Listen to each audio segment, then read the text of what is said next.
Hello les électrons libres, j'espère que vous allez bien. On se retrouve en live aujourd'hui pour discuter de comment éviter la réflexion paralysante et la procrastination pour passer à l'action. Alors du coup, je vais attendre quelques instants que tout le monde, que s'il y a des personnes qui se connectent. J'espère que vous allez bien en ce vendredi après-midi. Moi j'ai très chaud dans mon bureau là et je peux pas baisser le chauffage, mais bref. Donc, comment éviter la procrastination et la réflexion paralysante. Salut Agnès. Mettez-moi un petit commentaire pour dire que vous êtes là quand vous arrivez, ça fera plaisir. Et puis, dites-moi aussi si vous aimez ce format de live. Salut Djibril. Donc mettez-moi en commentaire si vous aimez ce format de live. Si vous avez des questions, n'hésitez pas à les poser dans le groupe. Comme ça, Djibril, qui s'occupe de la communauté, va s'en occuper et va nous faire un petit agenda des questions qui sont les plus, qui reviennent le plus et dont vous avez le plus besoin. Donc, on va démarrer. Comment éviter la réflexion paralysante? Donc déjà, je vais décrire un petit peu ce que c'est, ce qui se passe et pourquoi il y a cette réflexion paralysante. Donc en fait, ce qu'il faut savoir, c'est qu'il y a énormément d'émotions dans la vie, tout passe par les émotions, et on n'a pas appris, en tout cas pas à l'école, et c'est pour ça que moi ça me tient à cœur d'en parler beaucoup.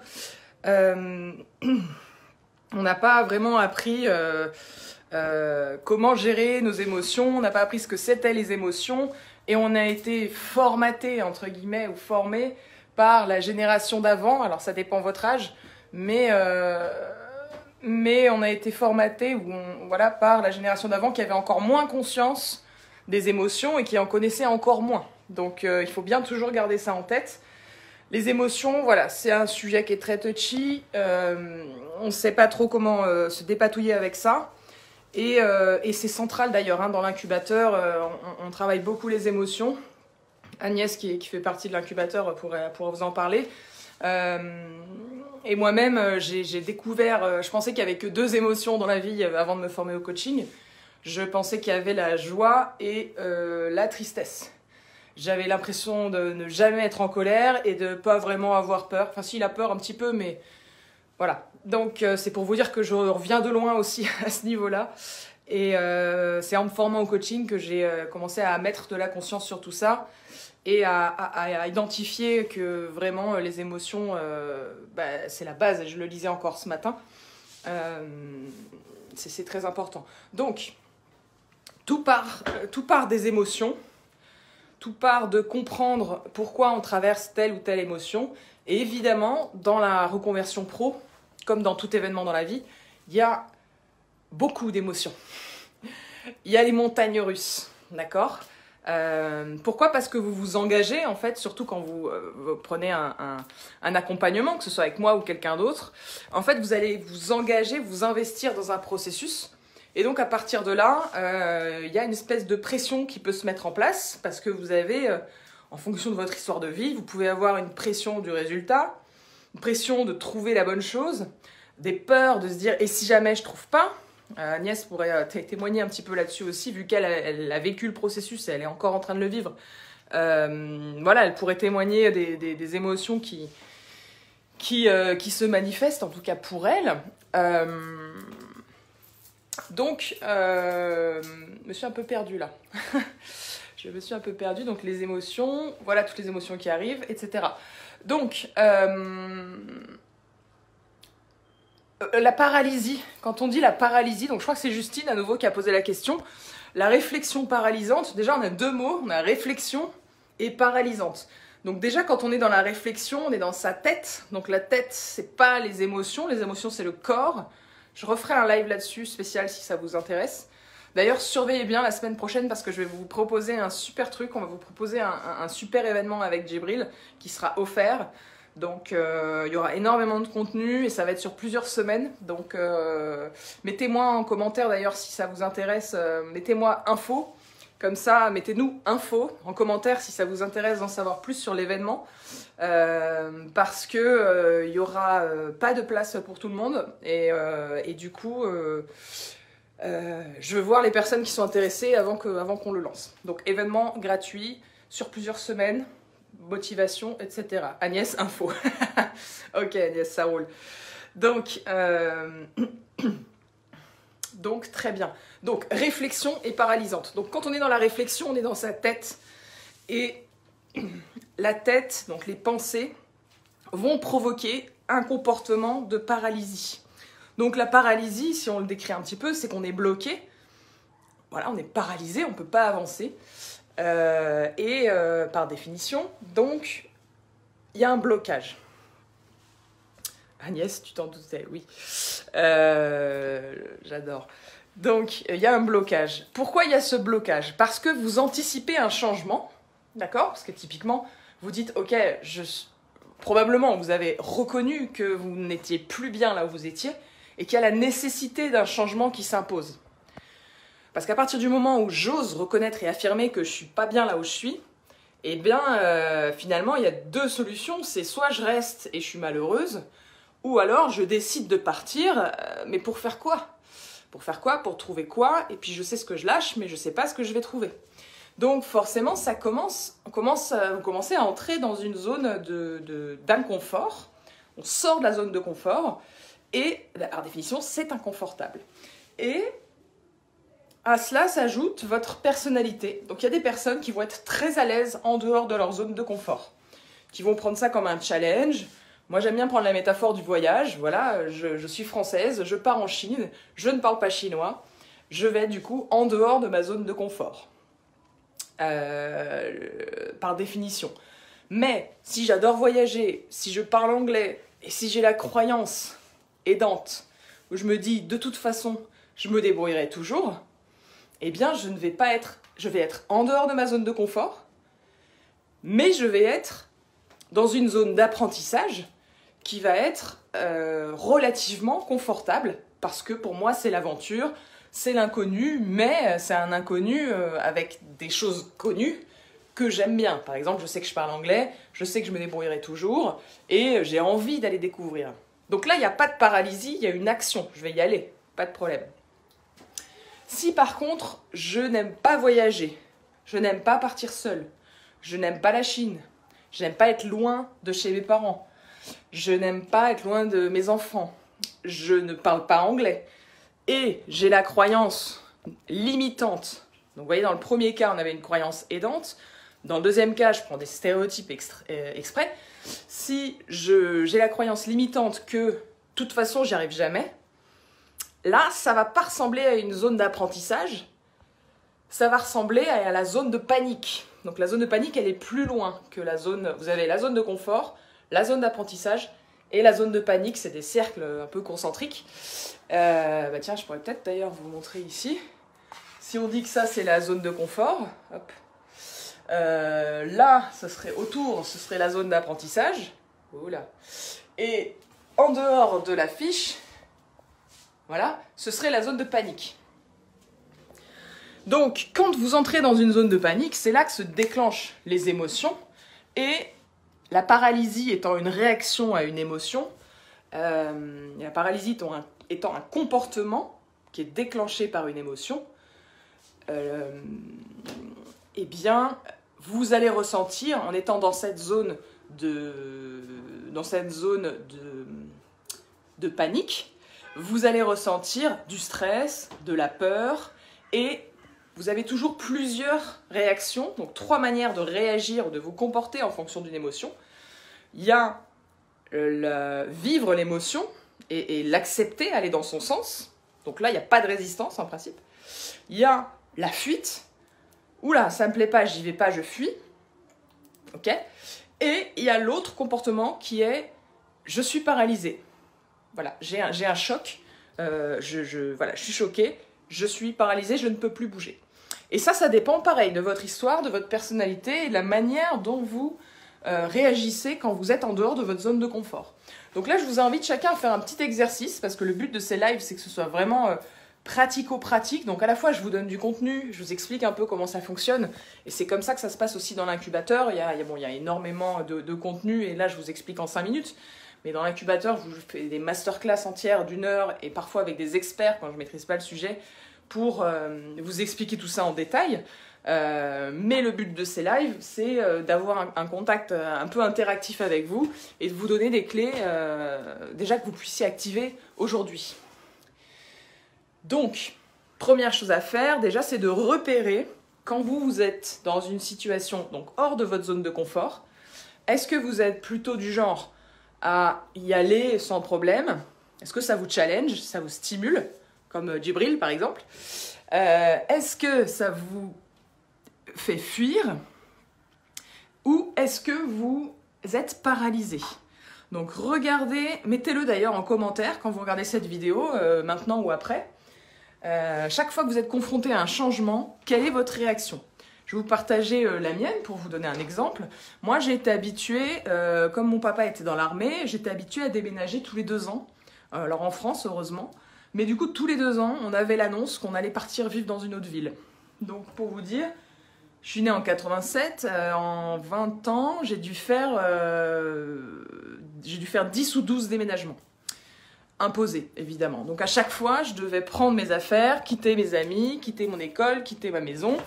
Heureusement, on était en famille, donc, et j'ai 2 frères, donc on était assez proches et on partait ensemble. Et mes parents nous ont toujours bien accompagnés. Mais voilà, le changement, il est venu très tôt pour moi dans ma vie. Et j'ai pas eu le choix, en fait. Et donc, ça a été inconfortable, bien sûr, au début. Mais petit à petit, je m'y suis habituée. Et c'est aussi devenu une de mes forces, c'est que j'ai une très grande capacité d'adaptation naturelle. Et je pense aussi que le relationnel que j'ai, le fait de pouvoir connecter facilement avec beaucoup de monde, tout type de personnes, finalement, ça vient aussi de là. Ça vient du fait d'avoir été très tôt obligée de confronter au changement, en fait. Et donc, je l'expliquerai plutôt comme ça. Moi, je me dirais que quand je suis confrontée à un changement, à la base, ça me plaît, en fait. Ça me plaît, je ne vais pas être dans la paralysie, ni dans la fuite, a priori. Et donc voilà, ça c'est ma situation personnelle. Après, ça ne veut pas dire que le changement, je le vis bien. Mais ça veut dire que quand on m'annonce « Demain, tu prends tes affaires et tu vas travailler à 10 000 km d'ici », ça va plutôt me plaire, en fait. Je vais plutôt voir le truc comme une opportunité. Après, dans la réalité, quand je vais vraiment le faire, bien sûr qu'il y a des trucs qui vont me faire peur, il y a des trucs qui vont me rendre triste, évidemment. Mais là, je parle vraiment juste du comportement. Moi, je ne suis pas dans la paralysie au moment où on m'annonce une sortie de zone de confort. Donc, posez-vous la question et mettez-le en commentaire, c'est important pour que vous puissiez travailler, parce que c'est sympa de m'écouter parler, mais moi, je veux surtout que vous travailliez, en fait, et vous commencez à vous poser les bonnes questions. Donc, mettez ça dans le groupe. Comment vous réagissez? Quelle est votre réaction face au changement? Est-ce que c'est plutôt la paralysie? Est-ce que c'est plutôt OK? Ou est-ce que c'est plutôt la fuite? Justine parlait de procrastination. Donc, ce qu'il faut savoir aussi, ce mot procrastination, ça veut dire qu'on reporte, toujours au lendemain, finalement, le fait de prendre une décision. Et ça cache tout simplement, là aussi, une émotion. Ça cache de la peur, parce qu'en fait, on a peur des conséquences qui vont arriver si on fait le choix. Donc typiquement, Justine a peut-être peur de quitter quelque chose qu'elle connaît pour quelque chose qu'elle ne connaît pas, où elle n'est pas vraiment sûre qu'elle va pouvoir réussir ou se réaliser. Donc les conséquences sont celles-ci. Donc par crainte des conséquences, finalement, c'est plus simple de se dire « j'y penserai plus tard », plutôt que de vraiment se confronter au fait de se dire je vais changer, je ne sais pas vers où je vais. Et puis Agnès, là aussi, peut en témoigner parce qu'elle est passée par cette phase-là. Se confronter à l'inconnu, au vide, au rien, quoi. Au pas d'idée. Et donc, la procrastination, voilà d'où elle vient. Dernière chose, la procrastination, c'est aussi une fuite. Donc sachez que si vous procrastinez quelque chose, et si ça fait longtemps que vous le procrastinez, c'est pas que vous êtes flemmard ou que vous pourriez très bien le faire aujourd'hui, ou voilà. Non, c'est que si ça fait longtemps, c'est que c'est quelque chose qui est important pour vous, que vous n'avez pas encore trouvé la manière confortable pour vous d'effectuer ce changement. Et du coup, tant que vous n'avez pas travaillé ça, eh bien, vous allez procrastiner. Alors après, c'est ok, il y a plein de trucs, moi, sur lesquels je procrastine. J'en ai conscience, il n'y a pas de problème. Mais là où ça devient problématique, c'est quand vous savez que vous devez changer quelque chose, vous êtes mal et vous procrastinez parce que vous êtes perdu. Donc si jamais c'est votre cas, n'hésitez pas à le mettre aussi en commentaire. Ça permet tout simplement de se sentir moins seul aussi. Et puis nous, ça nous permet encore une fois d'adapter le contenu pour vous donner des clés au niveau de là où vous en êtes. Donc voilà au niveau de la procrastination. Donc pour répondre, et je terminerai là-dessus, comment dépasser la réflexion paralysante. Bien sûr, je ne peux pas là, en live de quelques minutes, vous donner tout un process, mais les premières choses à faire, c'est déjà de vous observer. Encore une fois, vous voyez que souvent, c'est la même chose que je vous dis, c'est d'apprendre à vous connaître, donc de revenir toujours à vous, d'apprendre à voir quelle est votre réaction dans la situation. Et puis après, il n'y a jamais de jugement en fait. Il faut juste apprendre à connaître son mode d'emploi et à agir en fonction de son mode d'emploi. Donc voilà, donc c'est toujours la même chose que je vous propose. Donc là, je vous propose d'identifier quelle est votre réaction face au changement, d'identifier si vous êtes en train de procrastiner quelque chose au niveau de votre vie pro ou même de votre vie perso. Demandez-vous, qu'est-ce que j'essaye de fuir en fait? Est-ce qu'il n'y a pas quelque chose par hasard que j'essaye de fuir? Décision que je refuse de prendre. Et c'est à ce niveau-là que vous allez dénouer petit à petit la procrastination. D'accord? Voilà. C'est l'essentiel que je voulais vous partager pour aujourd'hui. J'espère que ça vous aide. Mettez-moi en commentaire quand vous regarderez le live, le replay, ce que ça vous évoque. Mettez en place les choses si vous avez envie d'avancer. Je vous rappelle du coup qu'il va y avoir un super event sur 5 semaines que je vais vous offrir, qu'on va vous offrir avec Djibril. Partir de là, ça va démarrer probablement en novembre, donc ça va être tout le mois de novembre. Donc mettez-nous en commentaire info si ça vous intéresse d'être informé de cet event offert, mais offert à un certain nombre de personnes. On n'a pas encore décidé à combien de personnes on va l'ouvrir. Il y a 92 personnes, je crois, de mémoire dans ce groupe aujourd'hui. On va probablement l'ouvrir à 15 personnes, 10-15 personnes, parce qu'on ne peut pas faire ça avec tout le monde. Le but de ça, hein, c'est de commencer en fait à vous faire un peu goûter le travail dans l'incubateur, comment on fonctionne, pour que évidemment vous puissiez voir si c'est un mode de fonctionnement qui vous plaît, tout simplement. Et la prochaine promotion de l'incubateur va ouvrir le 10 janvier, d'accord? Donc on va démarrer avec ceux qui voudront vraiment travailler et se reconvertir début 2022. On démarre, on vous en parlera, on aura l'occasion d'en reparler, mais on démarre le 10 janvier, d'accord? On démarre le 10 janvier et on a 20 places, pas plus. Donc voilà les 20 places pour le 10 janvier. Donc ce sera la promo de janvier à mai, d'accord? Qui va commencer avec 20 personnes. On va travailler, je suis en train de travailler aussi, de constituer une équipe de coach qui va m'aider. J'ai aussi une grosse surprise au niveau astrologie pour vous, pour la préparation de cette première promo. Donc ça va être quelque chose d'assez fou. Et les 4 semaines, du coup, l'événement dont on vous parle, dont je suis en train de vous parler, ça va être une préparation pour que vous puissiez en gros tester, goûter le principe de l'incubateur pendant un mois, voir si ça vous correspond, parce que pour moi c'est mieux que vous testiez par vous-même plutôt que on vous fasse des témoignages ou que j'essaie de vous convaincre que c'est votre truc. Moi c'est pas mon but de vous convaincre, je m'en fiche. Je préfère vous laisser vous rendre compte par vous-même si c'est bon pour vous ou pas. Comme ça moi je gagne du temps aussi, on gagne tous du temps. Et puis ensuite, si vous sentez que c'est la bonne chose pour vous et que c'est le bon timing, eh bien ce sera l'occasion de démarrer ensemble le 10 janvier avec la première cohorte. Salut Caroline.